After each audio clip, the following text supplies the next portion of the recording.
अस्सलामुअलैकुम। आप देख रहे हैं यूट्यूब चैनल फार्मासिस्ट वर्ल्ड। मेरे चैनल पे आपको खुशामदीद।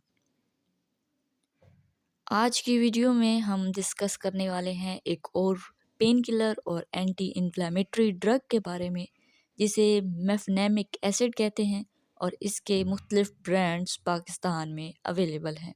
आप पॉन्स्टान के नाम से इसको जानते होंगे। तो इस वीडियो में हम देखेंगे मेफनेमिक एसिड की इंफॉर्मेशन, यानी इसके ब्रांड्स क्या हैं, इसकी डोज क्या है, यूनिट डोज और maximum dose, precautions, doses forms, uses, side effects, interactions और वार्निंग्स देखेंगे।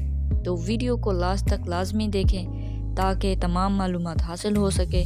और अगर आप चैनल पर नए हैं तो वीडियो को लाइक करें और चैनल को सब्सक्राइब करें। आइए तो चलते हैं पॉन्स्टान या मेफनेमिक एसिड की डिस्क्रिप्शन की तरफ। मेफनेमिक एसिड एनसेड्स की क्लास से ताल्लुक़ रखता है, यानी पेन के साथ साथ स्वेलिंग को भी कम करता है। ये शॉर्ट टर्म ट्रीटमेंट के तौर पे इस्तेमाल होता है माइल्ड टू मॉडरेट पेन को ट्रीट करने के लिए। ये डिफरेंट डोजेज फॉर्म्स में अवेलेबल होता है, यानी इसके सिरप, सस्पेंशंस, कैप्सूल्स, टैबलेट्स वगैरह डिफरेंट स्ट्रेंथ्स में अवेलेबल होती हैं। ये प्रेस्क्रिप्शन ड्रग है और मेडिकल स्टोर से डॉक्टर की प्रेस्क्रिप्शन पर मिलती है। 2 से 4 घंटे में अपना काम करना शुरू करता है, लेकिन जो इसकी इंस्टेंट रिलीज़ फॉर्म होती है वो क्विक एक्शन शो करती है, यानी 15 से 20 मिनट में काम करना स्टार्ट कर देती है।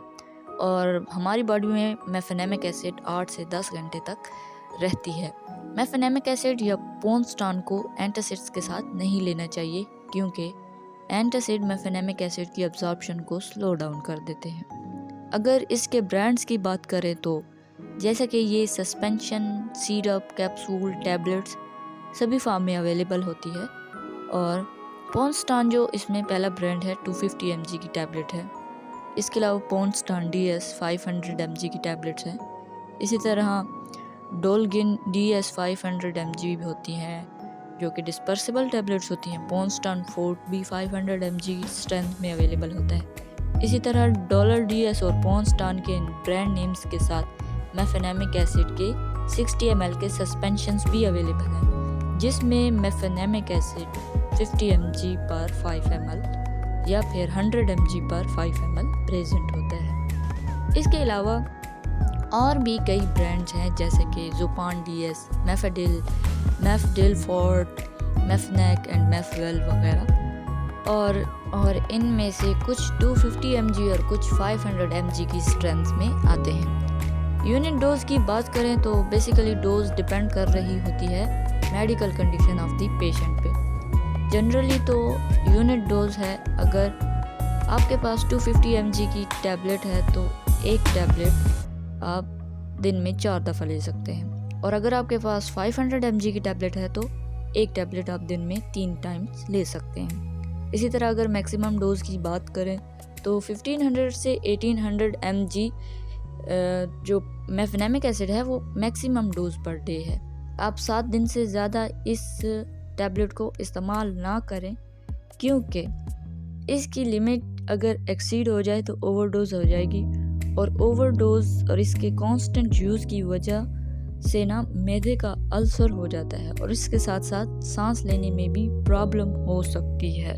तो अब देखते हैं कि मेफनेमिक एसिड की इंडिकेशंस क्या है, यानी यूजेस क्या हैं। तो मेफनेमिक एसिड चूँकि एक एनसेड्स है, यानी non steroidal anti inflammatory drug है, तो पेन के साथ साथ स्वेलिंग को भी कम करता है। इसके अलावा सर दर्द, माइग्रेन, फीवर या टूथ एक या बॉडी पेन या फिर कोई भी स्वेलिंग हो जाए, यानी टूथ एक के साथ गम्स की स्वेलिंग हो जाए, तो इन सब को ट्रीट करने के लिए मेफनेमिक एसिड दिया जाता है। प्रिकॉशंस की बात करें तो मेफनेमिक एसिड अगर आपको सूट नहीं करता, यानी आप मेफनेमिक एसिड से सेंसिटिव हैं या एलर्जिक हैं, तो आप मेफनेमिक एसिड ना लें। इंटरेक्शंस की बात करें तो ऐसी ड्रग्स जो ब्लीडिंग काज करती होती हैं, यानी एंटीकोगुलेंट या फिर ब्लड थिनर्स लाइक एस्पायरिन वगैरह, तो इन मेडिसिन के साथ मेफनेमिक एसिड लिया जाए तो ये ब्लीडिंग के चांसेस को बढ़ा देती है, इसलिए इनके साथ मेफेनेमिक एसिड हरगिज़ नहीं लेना चाहिए। इसके अलावा मेफेनेमिक एसिड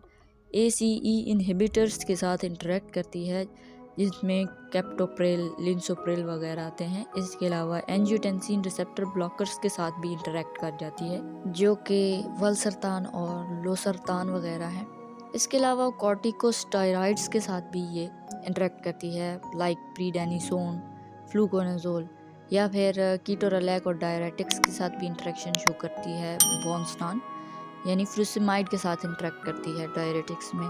तो साइड इफ़ेक्ट्स की बात करें तो मेफेनेमिक एसिड के 7 दिन से ज़्यादा इस्तेमाल या ओवरडोज, या फिर वो लोग जिनको सूट नहीं करता अगर वो मेफेनेमिक एसिड लें तो साइड इफ़ेक्ट्स भी आते हैं, जैसे कि मैदे का अल्सर होना, मैदे में ब्लीडिंग होना। क्योंकि ये एनसेड्स है तो ब्लीडिंग या अल्सर होना स्टमक का तो कम बात है, एनसेड्स के साइड इफ़ेक्ट्स में ये आता है।